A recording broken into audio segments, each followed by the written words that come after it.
Have you ever seen the maniacal grin on the face of a pilot as he sends a hail of bullets ripping through a column of enemy tanks? Well, today we bring you a real-life version of this fearsome sight. When the call went out for help, these two Warthog pilots didn't think twice before diving right into the thick of the battle. Today, let's take a closer look at how these heroes rescued their friends from a tight spot in the latest episode of the Deep Dive. It was April 6th, 2003. The skies over Baghdad were choked with a massive sandstorm. Below, an American tank unit was pinned down, surrounded by Iraqi Republican Guard armor. They were running out of time and options. Their only hope, a pair of A-10 Warthog pilots who must do the impossible, fly blind into the storm, find an invisible enemy and save the day against impossible odds. This is the story of courage, skill, and the terrifying sound of the GAU-8 cannon. Welcome to the Deep Dive. The year, 2003. The place, Baghdad, Iraq. Task Force 2-69 of the US Army's 101st Airborne Division is in deep trouble. They're stuck on the east bank of the Tigris River near the Muthana Bridge, trying to hold out against waves of Iraqi attackers. The situation is dire. The Americans have taken casualties, and their ammunition is dwindling fast. On top of that, the 69th is caught in a hellish sandstorm. Visibility is almost zero. They're holding out, but for how long? Suddenly the radio crackles with an urgent transmission. It's from First Lieutenant Coke Blocker, an 18-year veteran. He's calling in an emergency close air support request. In the midst of the raging storm, his team is taking heavy fire from the elite Iraqi 1st Hammurabi Armored Division. The men and women of the 69th know they're in a bad way. Any minute now, the Iraqi tanks and infantry could cross the river, turn the tide of the battle, and drive them off the field. The cavalry better get there soon, or they won't make it. Their salvation comes in the form of two A-10 Thunderbolt II attack aircraft. Call signs Donk and Billy Bob. These pilots are all that stand between the beleaguered ground troops and complete annihilation. But here's the catch. Flying into Baghdad right now is suicide. Visibility is next to nothing. Flying blindly into a dust storm is almost unheard of. And if the pilots can't see, they might run head-on into some of the Iraqi units they're trying to help. But our two pilots don't hesitate. Despite the immense danger, they prep their jets and scream towards the heart of the storm. Over the radio, Blocker relays critical information as the pilots dive toward their target. The Warthogs maneuver like seasoned veterans, weaving through the urban landscape and navigating by instruments alone. All around them, buildings materialize out of the haze, just feet from their wings. One wrong move, and they could kiss their bird and their life goodbye. As they streak along the river, the bridge emerges from the storm. That's their target, but they're not alone. Iraqi anti-aircraft artillery opens up. Tracer fire arches through the sky, trying to swat them down. The pilots are flying directly into a wall of lead. Our boys in the dirt below aren't safe either. The advancing Hammurabi tanks open fire, unleashing a barrage of shells that explode around the stranded soldiers. But Donk and Billy Bob aren't deterred. They stick to their plan.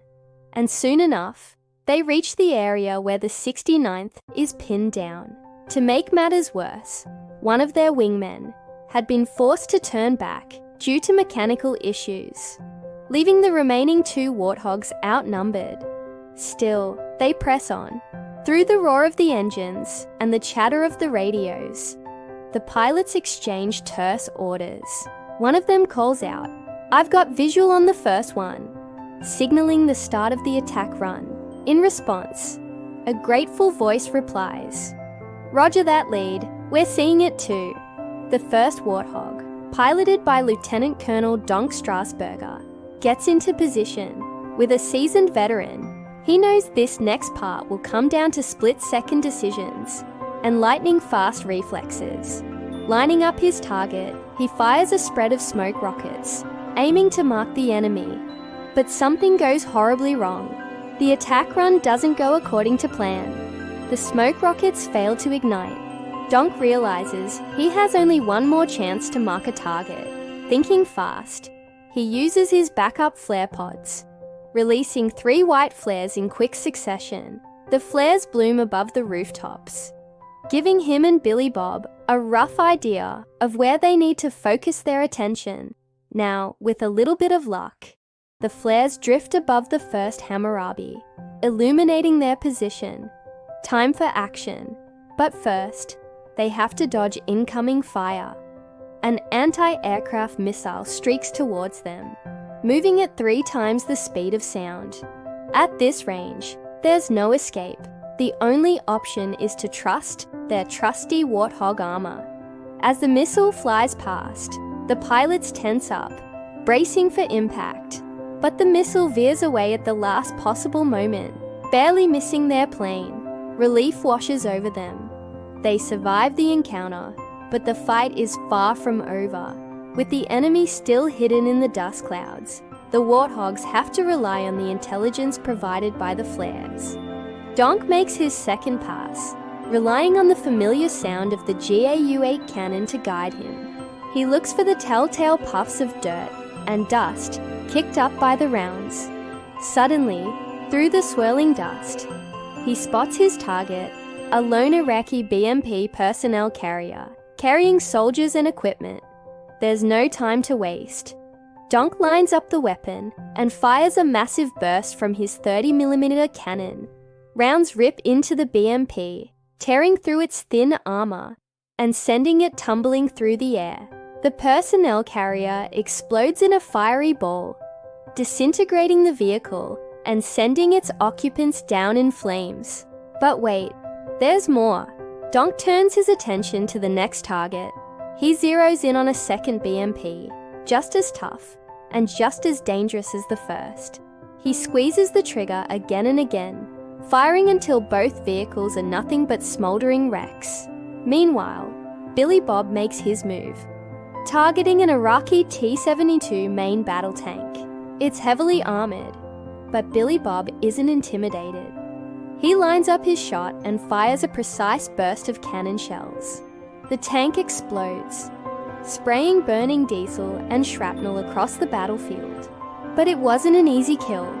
The tank's armor was thicker than normal, forcing the pilot to expend extra ammunition to penetrate it. Despite their success, the pilots know they're running out of fuel.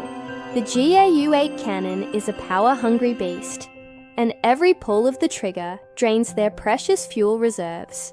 Each Warthog has less than 300 pounds of fuel remaining. They're at bingo fuel, meaning if they stay any longer, they might not make it home. The question is, should they risk it anyway? Back at headquarters, someone calculates their best course of action. They have to make a choice. Either turn back now, or try to squeeze out a few more attack runs. The decision is agonizing, but the pilots choose to gamble. They'll stay for one more round, just one more chance to inflict maximum damage on the enemy. But will it be enough? With their fate hanging in the balance, the pilots dive once more into the chaotic battle scene. The Iraqi army throws everything they have at the Americans. But thanks to the dust cloud cover, the A-10s remain hidden, striking fear into the hearts of their enemies. One of the pilots makes a critical mistake.